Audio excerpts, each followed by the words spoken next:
ማቴዎስ የትላንትና ኃጢያቱን ትቶ የተመለሰ ሰው ነው። ቀራጭነቱን ረስቶ በዛም አልተወነጀልም።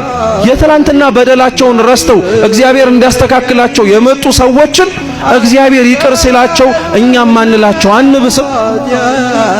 አላውቅልህም የት እንደነበርክ እያልን የምናሸማቀቃቸው፣ ደና ሰው አትመስልም ቆመ ስታስቀድስ የምንላቸው፣ ከዚህ ስትወጣ ምን እንደምታረግ የማናውቅ መሰለህ እያልን ሐሳባችን አንደበታችን ድርጊታችንም ጭምር የሚዘልፋቸው ሰዎች አሉ።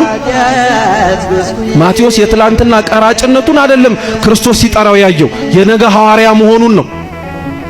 ጳውሎስን ሲመለከተው ሲጠራው የትላንትና አሳዳጅነቱን አይቶ አይደለም ምርጥ ቃነቱን ተመልክቶ ነው። ታዲያ ክርስቲያኖች ምን ሆነን ነው ሌላውን ይቅር ላንልበት የምንችል ምን በቂ ምክንያት አግኝተን? እኛን ከበደሉን በላይ እግዚአብሔርን አልበደሉትም እኚህ ሰዎች? እኛስ ሌላውን በደል ከምንለው በላይ እግዚአብሔርን አላሳዘን ነው? በደንብ አድርገን ተመልከቱ ክርስቲያኖች።